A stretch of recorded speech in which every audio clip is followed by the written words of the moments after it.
Assalamualaikum warahmatullahi wabarakatuh. Om Swastiastu, Namo Buddhaya, Salam Kebajikan, Rahayu, Salam Sejahtera, Salam Pancasila. Saya, Alifia Putri Hidayati, dengan NIM 21030174080. Saya dari kelas 2021C, Pendidikan Matematika Universitas Negeri Surabaya. Di sini saya akan menjelaskan Pancasila dalam konteks ketatanegaraan Indonesia. Yang pertama, pendahuluan. Pancasila merupakan sumber nilai dan sumber norma dalam setiap aspek penyelenggaraan negara, serta sebagai landasan yang mengatur struktur ketatanegaraan sebagai sumber tertib hukum di negara Republik Indonesia. Konsekuensinya, seluruh peraturan perundang-undangan serta penjabarannya senantiasa berdasarkan nilai-nilai yang tergandung dalam sila-sila Pancasila.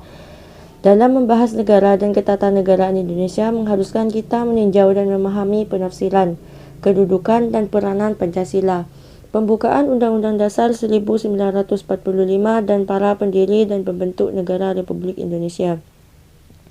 Negara Indonesia adalah negara demokrasi yang berdasarkan atas hukum. Oleh karena itu, segala aspek dalam pelaksanaan dan penyelenggaraan negara diatur dalam suatu sistem peraturan perundang-undangan. Sebagai kekuasaan, lembaga-lembaga tinggi negara, hak dan kewajiban negara, keadilan sosial, dan lainnya diatur dalam suatu undang-undang dasar Indonesia. Namun, jika dalam suatu pemerintah terdapat banyak penyimpangan dan kesalahan yang merugikan bangsa Indonesia, itu akan membuat sistem ketatanegaraan Indonesia berantakan, dan begitu pun dengan bangsanya sendiri. B. Pancasila sebagai dasar negara. Secara etimologis, istilah dasar negara maknanya sama dengan grand norm, norma dasar, res sit, cita hukum, stasit, cita negara.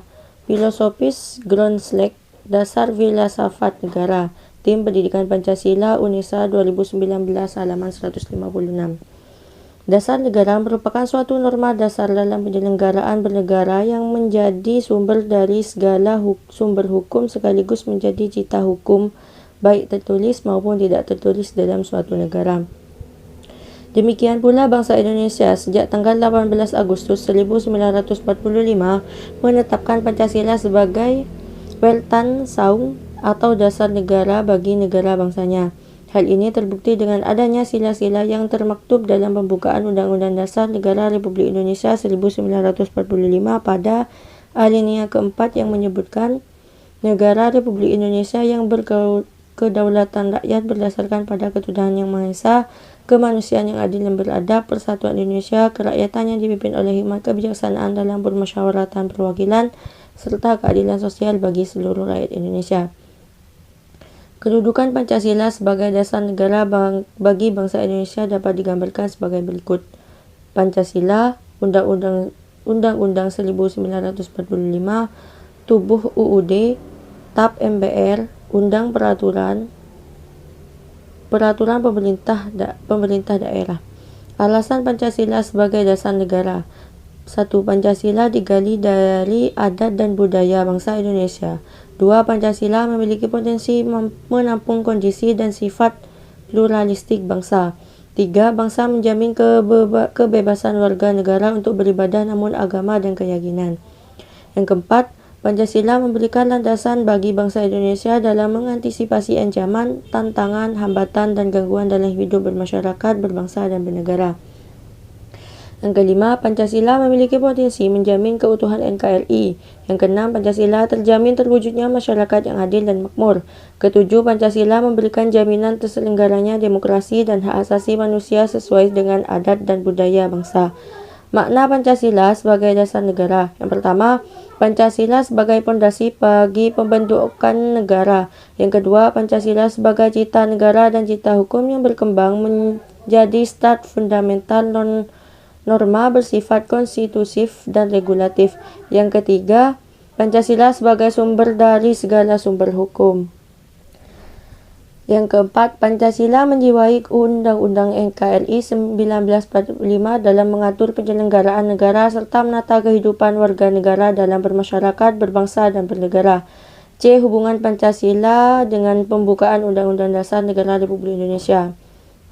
Pancasila sebagai dasar filsafat negara Republik Indonesia secara yuridis formal tercantum dalam pembukaan Undang-Undang Dasar NKRI 1945. Oleh karena itu, hubungan antara Pancasila dan pembukaan UUD NKRI 1945 bersifat timbal balik. Hubungan tersebut bersifat formal dan material. Tim Pendidikan Pancasila UNESA 2019 halaman 171.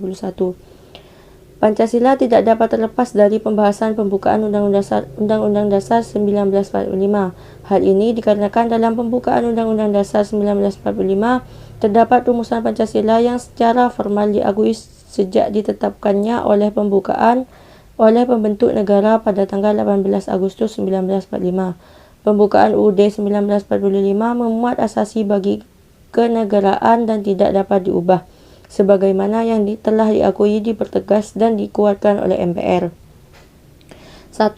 Bahwa rumusan Pancasila sebagai dasar negara Republik Indonesia adalah seperti yang tercantum dalam pembukaan UUD 1945 alinea keempat. Kedua, bahwa pembukaan UUD 1945 berdasarkan pengertian ilmiah merupakan pokok kaedah negara yang fundamental dan terhadap tertib hukum Indonesia mempunyai dua macam kedudukan, yaitu A. Sebagai dasarnya, karena pembukaan UUD 1945 itulah yang memberi faktor-faktor mutlak bagi adanya tertib hukum Indonesia. Yang B. Memasukkan dirinya di dalam tertib hukum sebagai tertib hukum tertinggi. Terdapat 4 pokok pikiran dalam pembukaan UUD 1945. Yang pertama, negara melindungi segenap bangsa dan seluruh tumpah darah Indonesia dengan berdasarkan asa persatuan. Yang kedua, negara hendak mewujudkan keadilan sosial bagi seluruh rakyat Indonesia. Ketiga, negara yang berkedaulatan rakyat berdasarkan atas kerakyatan dan permusyawaratan atau perwakilan. Yang keempat, negara berdasarkan atas ketuhanan yang Maha Esa menurut dasar kemanusiaan yang adil dan beradab. Hubungan formal. Dengan dicantumkannya Pancasila secara formal di dalam pembukaan Undang-Undang Dasar 1945, maka Pancasila memperoleh kedudukan sebagai norma dasar hukum positif. Dengan demikian, tata kehidupan bernegara tidak hanya bertopang pada asas-asas sosial, ekonomi, politik, yaitu perpaduan asas-asas kultural, religius, dan asas-asas kenegaraan yang unsurnya terdapat dalam Pancasila. Jadi, berdasarkan tempat terdapatnya Pancasila secara formal dapat disimpulkan sebagai berikut. Yang pertama, bahwa rumusan Pancasila sebagai dasar negara Republik Indonesia adalah seperti yang tercantum dalam pembukaan UUD 1945 alinea keempat. Yang kedua, bahwa pembukaan UUD 1945 berdasarkan pengertian ilmiah merupakan pokok kaedah negara yang fundamental dan terhadap tertib hukum Indonesia mempunyai dua macam kedudukan, yaitu sebagai dasarnya karena pembukaan UUD 19 itulah yang memberikan faktor-faktor mutlak bagi adanya ketertiban hukum Indonesia.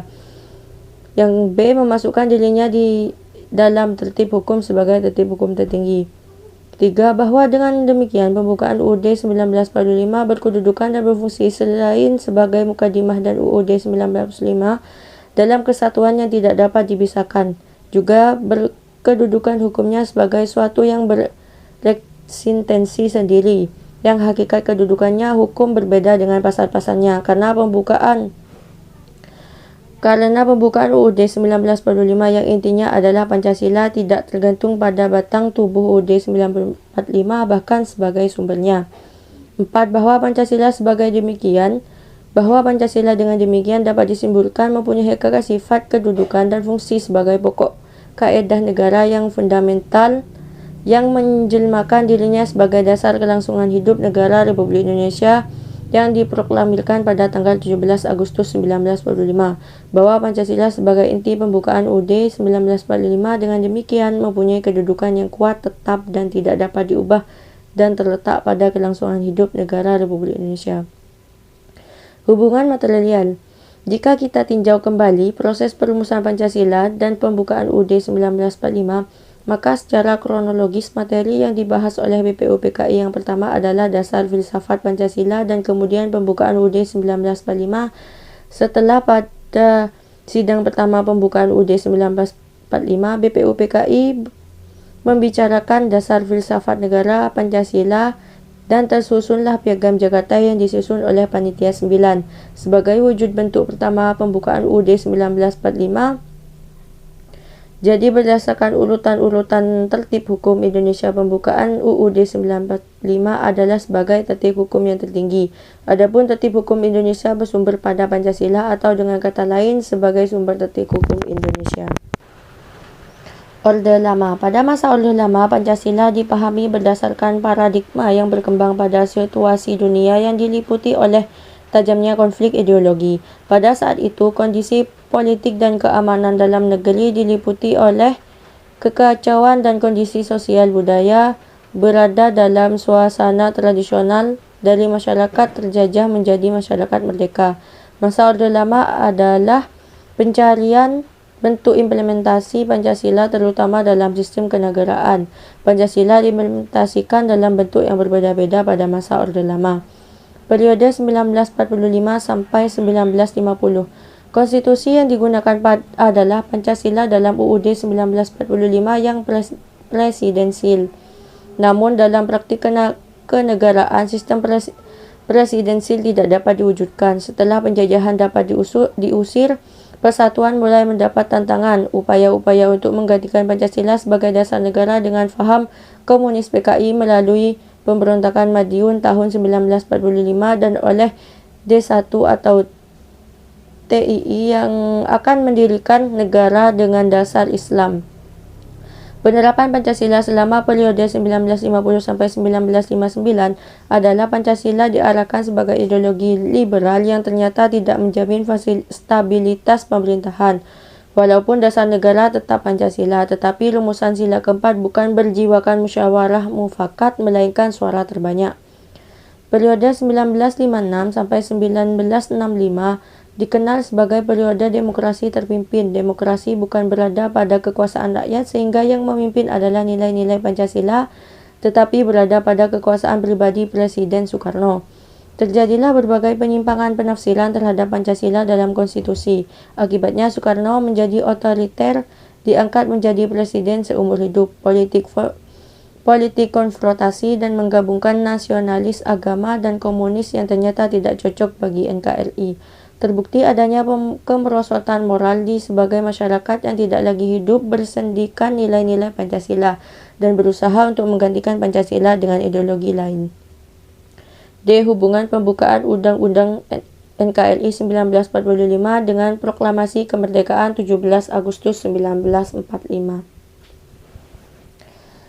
Isi alinea ketiga dan keempat pembukaan Undang-Undang Dasar NKRI 1945 menjelaskan tentang proses pelaksanaan proklamasi pada tanggal 17 Agustus 1945 untuk menegakkan hak kodrat dan hak normal setiap bangsa terhadap kesempatan kemerdekaan diri dari tekanan bangsa lain. Tim Pendidikan Pancasila UNESA 2019 halaman 177.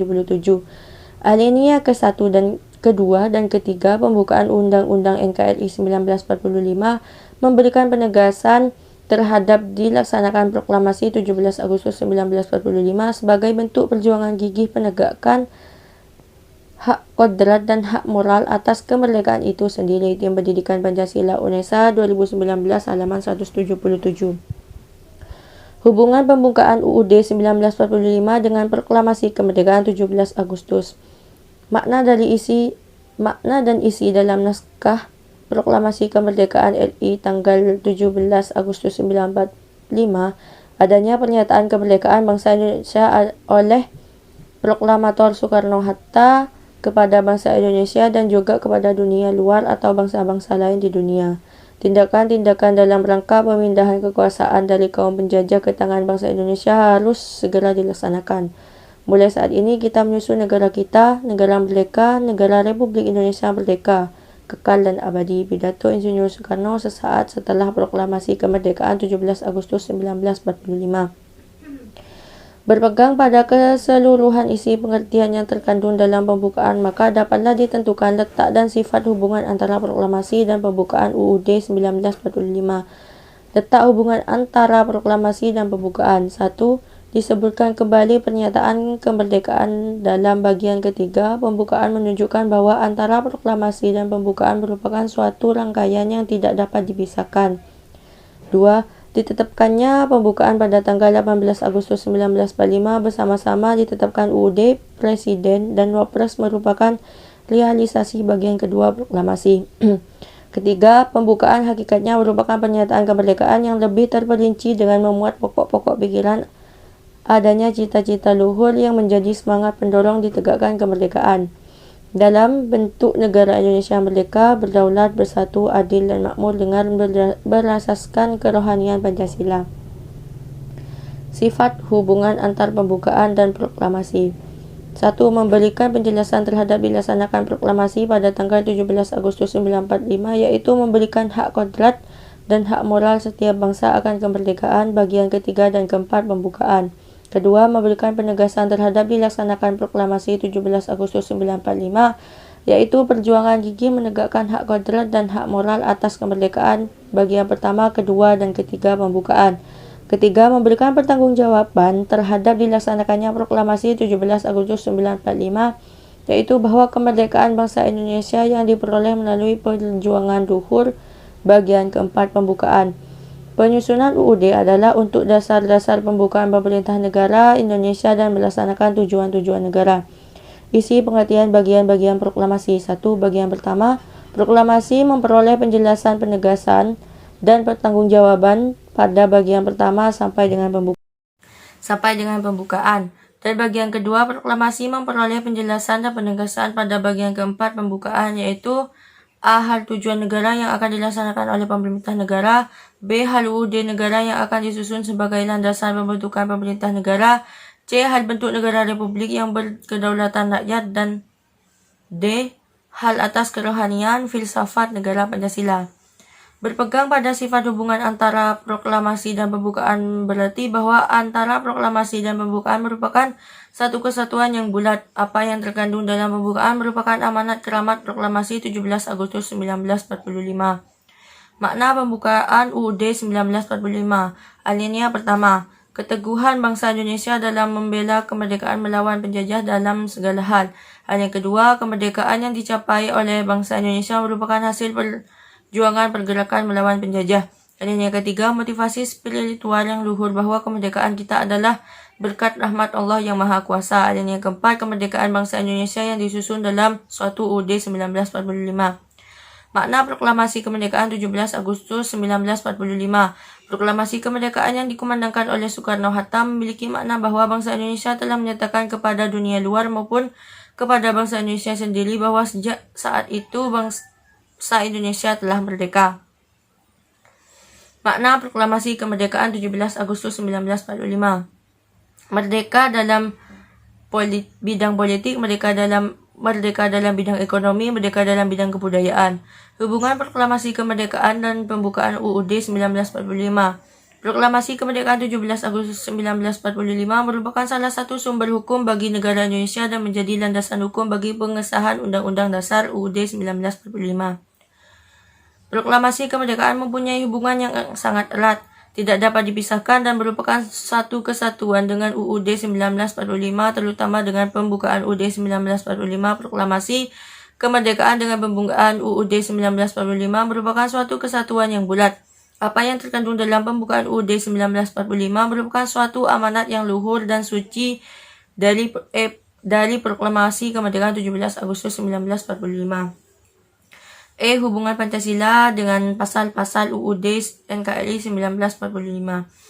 UUD NKRI 1945 terdiri dari rangkaian pasal-pasal yang merupakan perwujudan dari pokok-pokok pikiran yang terkandung dalam pembukaan UUD NKRI 1945, yaitu Persatuan Indonesia, keadilan sosial, kedaulatan rakyat berdasarkan atas kerakyatan, bermusyawaratan perwakilan, dan ketuhanan yang Maha Esa menurut dasar kemanusiaan yang adil dan beradab, yang tidak lain adalah sila-sila dari Pancasila. Pembukaan UUD NKRI 1945 mengandung pokok-pokok pikiran yang meliputi suasana kebatinan, cita-cita hukum dan cita-cita moral bangsa Indonesia. Pokok-pokok pikiran tersebut mengandung nilai-nilai yang dijunjung tinggi oleh bangsa Indonesia karena sumber dan dari pandangan hidup dan dasar negara, yaitu Pancasila. Pokok-pokok pikiran yang bersumber pada Pancasila itulah yang dijabarkan ke dalam pasal-pasal UUD NKRI 1945. Pasal-pasal dalam UUD 1945 adalah penjabaran dari pokok-pokok pikiran yang ada dalam pembukaan UUD NRI 1945. Sila pertama dijabarkan dalam pasal 29 UUD 1945, pasal 28E UUD NRI 1945 Amandemen. Sila kedua dijabarkan dalam pasal-pasal yang memuat mengenai hak asasi manusia. Sila ketiga dijabarkan dalam pasal 18 ayat 1, pasal 35, pasal 36 UUD NRI 1945.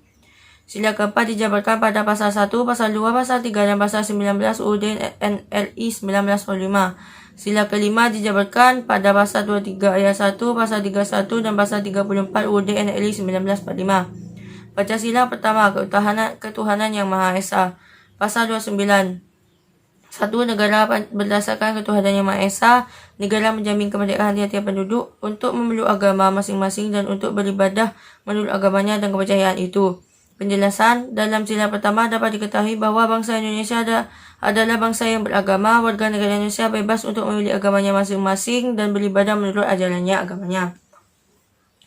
Pasal 28E Amandemen. 1. Setiap orang bebas memeluk agama dan beribadah menurut agamanya, memilih pendidikan dan pengajaran, memilih pekerjaan, memilih kewarganegaraan, memilih tempat tinggal di wilayah negara dan meninggalkan serta berhak kembali. Penjelasan, sama seperti di dalam pasal 29, pasal ini meneruskan bahwa setiap orang bebas melakukan agama dan beribadah menurut agamanya. Pasal ini merupakan pasal tentang hak asasi manusia pada bab 10A. Intinya adalah di Indonesia, kebebasan dalam beragama seharusnya terjamin tanpa paksaan karena menyangkut HAM. Jika terjadi pemaksaan, maka itu sudah melanggar HAM. Pancasila kedua, kemanusiaan yang adil dan beradab. Pasal 27. 1. Segala warga negara bersamaan kedudukan di dalam hukum dan pemerintah dan wajib menjunjung hukum dan pemerintah itu dan tidak ada kecualinya. Tiap-tiap warga negara berhak atas pekerjaan dan penghidupan yang layak bagi kemanusiaan. Penjelasan, WNI apapun statusnya seharusnya sama di hadapan hukum dan pemerintahan, tidak dibeda-bedakan dan harus adil. Selain itu, semua warga negara harus mematuhi hukum yang berlaku di Indonesia tanpa terkecuali. Warga negara juga berhak untuk mendapatkan pekerjaan dan hidup yang layak. Pasal 28. Kemerdekaan bersifat berserikat dan terkumpul, mengeluarkan pikiran dengan lisan dan tulisan dan sebagainya ditetapkan dengan undang-undang. Pada bab 10A tentang hak asasi manusia dari pasal 28A sampai pasal 28J Amandemen, penjelasan penjabaran kemanusiaan yang adil dan beradab terlihat jelas pada pasal-pasal di atas. Setiap orang berhak untuk hidup dan menjalankan kehidupan yang dimilikinya. Setiap orang berhak untuk berkeluarga, setiap anak berhak untuk berkembang, setiap orang berhak untuk mendapatkan perlindungan, pendapatan, pendidikan, tidak mendapat siksaan dan banyak lagi. Semua orang berhak mendapatkan semua itu agar terwujud adil dan beradab kemanusiaan Indonesia. Pancasila ketiga, Persatuan Indonesia. Pasal 18. Negara Kesatuan Republik Indonesia dibagi atas daerah-daerah provinsi dan daerah provinsi itu dibagi atas kabupaten dan kota yang tiap-tiap provinsi, kabupaten dan kota mempunyai pemerintah daerah yang diatur dengan undang-undang. Pasal 35. Bendera negara Indonesia ialah sang merah putih. Pasal 36. Bahasa negara ialah bahasa Indonesia. Pancasila keempat, kerakyatan yang dipimpin oleh hikmat kebijaksanaan dalam permusyawaratan perwakilan. Pasal pertama, negara Indonesia ialah negara kesatuan yang berbentuk republik. Kedaulatan berada di tangan rakyat, dilaksanakan menurut Undang-Undang Dasar. Negara Indonesia adalah negara hukum. Pasal kedua, Majelis Permusyawaratan Rakyat terdiri atas anggota Dewan Perwakilan Rakyat dan anggota Dewan Perwakilan Daerah yang dipilih melalui pemilihan umum dan diatur lebih lanjut dengan undang-undang. Kedua, Majelis Permusyawaratan Rakyat bersidang sedikitnya sekali dalam 5 tahun di ibu kota negara. 3. Segala keputusan Majelis Permusyawaratan Rakyat ditetapkan dengan suara yang terbanyak. Pasal 3. 1. Majelis Permusyawaratan Rakyat berwenang mengubah dan menetapkan Undang-Undang Dasar. Kedua, Majelis Permusyawaratan Rakyat melantik presiden atau wakil presiden. Ketiga, Majelis Permusyawaratan Rakyat hanya dapat memberhentikan presiden atau wakil presiden dalam masa jabatannya menurut Undang-Undang Dasar. Pasal 19. Anggota Dewan Perwakilan Rakyat dipilih melalui pemilihan umum. Susunan Dewan Perwakilan Rakyat diatur dengan undang-undang. Dewan Perwakilan Rakyat bersidang sedikitnya sekali dalam setahun. Pancasila kelima, keadilan sosial bagi seluruh rakyat Indonesia. Pasal 23. Anggaran pendapatan dan belanja negara sebagai wujud dan pengelolaan keuangan negara ditetapkan setiap tahun dengan undang-undang dan dilaksanakan secara terbuka dan bertanggung jawab untuk sebesar-besarnya kemakmuran rakyat. Pasal 31. 1. Setiap warga negara berhak mendapat pendidikan. 2. Setiap warga negara wajib mengikuti pendidikan dasar dan pemerintah wajib membiayainya. 3. Pemerintah mengusahakan dan menyelenggarakan satu sistem pendidikan nasional yang meningkatkan keimanan dan ketakwaan serta akhlak mulia dalam rangka mencerdaskan kehidupan bangsa yang diatur dengan undang-undang. Yang keempat, negara memprioritaskan anggaran pendidikan sekurang-kurangnya 20% dari anggaran pendapatan dan belanja negara serta dari anggaran pendapatan dan belanja daerah untuk memenuhi kebutuhan penyelenggaraan pendidikan sosial. 5. Pemerintahan kemajuan ilmu, pengetahuan dan teknologi dengan menjunjung tinggi nilai-nilai agama dan persatuan bangsa untuk kemajuan peradaban serta kesejahteraan umat manusia. Pasal 34. 1. Fakir miskin dan anak-anak yang terlantar dipelihara oleh negara. 2. Negara pengembangan sistem jaminan sosial bagi seluruh rakyat dan memberdayakan masyarakat yang lemah dan tidak mampu sesuai dengan martabat kemanusiaan. 3. Negara bertanggung jawab atas penyediaan fasilitas pelayanan kesejahteraan dan fasilitas pelayanan umum yang layak. 4. Ketentuan lebih lanjut mengenai pelaksanaan pasal ini diatur dalam undang-undang. F. Sistem pemerintahan negara menurut Undang-Undang Dasar Negara Republik Indonesia tahun 1945 hasil amandemen 2002. Sistem ketatanegaraan. Sistem pemerintah negara dibagi atas 7 sistem yang dikenal secara sistematis merupakan pengejawantahan kedaulatan rakyat. Oleh karena itu, sistem pemerintahan negara ini dikenal dengan 7 kunci pokok sistem pemerintahan negara, yaitu 1. Negara Indonesia ialah negara yang berdasarkan atas hukum. 2. Sistem konstitusional. 3. Kekuasaan negara yang tertinggi di tangan rakyat. 4. Presiden ialah penyelenggaraan pemerintah yang negara yang tertinggi di samping MPR dan DPR. 5. Menteri negara ialah pembantu presiden. Menteri negara tidak bertanggung jawab kepada Dewan Perwakilan Rakyat. 6. Kekuasaan kepala negara tak terbatas. 7. Lembaga-lembaga dalam sistem ketatanegaraan menurut UUD NKRI 1945 sebelum dan sesudah diamandemen. A. Indonesia ialah negara yang berdasarkan atas hukum. Negara Indonesia berdasarkan atas hukum, tidak berdasarkan atas kekuasaan belaka, mengandung arti bahwa negara termasuk di dalamnya pemerintahan dan lembaga-lembaga negara lainnya dan melaksanakan tindakan apapun. B. Sistem konstitusi. Pemerintahan berdasarkan atas sistem konstitusi, hukum dasar tidak bersifat absolut, kekuasaannya tidak terbatas. Sistem ini memberikan penegasan bahwa cara pengendalian pemerintah dibatasi oleh kekuatan-kekuatan konstitusi dan juga oleh kekuatan hukum lain, merupakan produk konstitusional. C. Presiden ialah penyelenggara pemerintahan negara yang tertinggi di samping MPR dan DPR. Berdasarkan UUD 1945 hasil amandemen 2002, Presiden menyelenggara pemerintah tertinggi di samping MPR dan DPR karena Presiden dipilih langsung oleh rakyat. UUD 1945 pasal 6A ayat 1. Jadi menurut UUD 1945 ini Presiden tidak lagi merupakan mandataris MPR melainkan dipilih oleh rakyat. D. Presiden tidak bertanggung jawab pada DPR. E. Menteri negara ialah pembantu Presiden.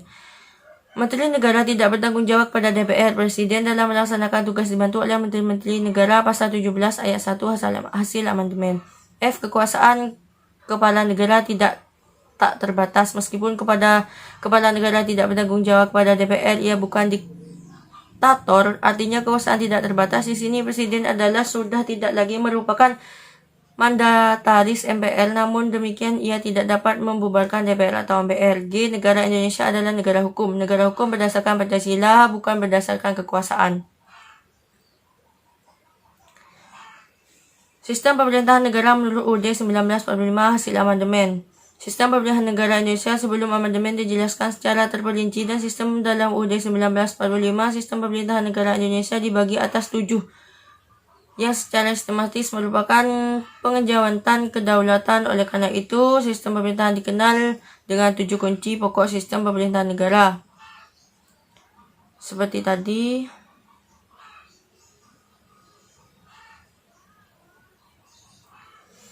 1. Indonesia negara berdasarkan atas hukum. 2. Sistem konstitusional. 3. Kekuasaan tertinggi di tangan rakyat. Sistem kekuasaan tertinggi sebelum dilakukan amandemen dinyatakan dalam penjelasan UUD 1945 sebagai berikut. Kedaulatan rakyat dipegang oleh suatu badan bernama MPR sebagai penjelmaan seluruh rakyat Indonesia. Namun menurut UUD 1945 hasil amandemen 2002, kekuasaan tertinggi di tangan rakyat dan dilaksanakan menurut UUD pasal 1 ayat 2. MPR menurut UUD 1945 hasil amandemen 2002 hanya memiliki kekuasaan melakukan perubahan UUD, melantik presiden, wapres, serta memberhentikan presiden atau wapres sesuai dengan masa jabatan atau jikalau melanggar suatu konstitusi. 4. Presiden penyelenggara pemerintah negara tertinggi selain MPR dan DPR. Kekuasaan presiden menurut UUD 1945 sebelum dilakukan amandemen presiden ialah menyelenggara pemerintah negara yang tertinggi. Berdasarkan UUD 1945 hasil amandemen, presiden merupakan penyelenggara pemerintah tertinggi di samping MPR dan DPR karena presiden dipilih langsung oleh rakyat. UUD 1945 pasal 6A ayat 1. Presiden tidak bertanggung jawab kepada DPR. Sistem ini menurut UUD 1945 sebelum amandemen dijelaskan dalam penjelasan UUD 1945. Namun dalam UUD 1945 hasil amandemen 2002 juga memiliki isi yang sama, yaitu presiden harus bekerja sama dengan Dewan. Akan tetapi presiden tidak bertanggung jawab kepada Dewan, artinya kedudukan presiden tidak tergantung pada Dewan. 6. Menteri negara ialah pembantu presiden. Menteri negara tidak bertanggung jawab kepada DPR. Sistem ini dijelaskan dalam UUD 1945 hasil amandemen 2002 maupun dalam penjelasan UUD 1945 sebagai berikut. Presiden dalam melaksanakan tugas pemerintahannya dibantu oleh menteri-menteri negara. Pasal 17 ayat 1 UUD 1945. 7. Kekuasaan kepala negara tidak terbatas. Sistem ini dinyatakan secara tidak eksplisit dalam UUD 1945 hasil amandemen 2002. Dalam sistem kekuasaan kelembagaan negara, presiden tidak lagi merupakan mandataris MPR, bahkan sejajar dengan DPR dan MPR. Hanya jikalau presiden melanggar UUD maupun UUD, maka MPR dapat melakukan impeachment. Meskipun kepala negara tidak bertanggung jawab kepada DPR, ia bukan diktator, artinya kekuasaan tak terbatas. Ia pun mandataris MPR, namun ia tidak dapat membubarkan DPR ataupun MPR. Kecuali itu ia harus memperhatikan sungguh-sungguh suara DPR.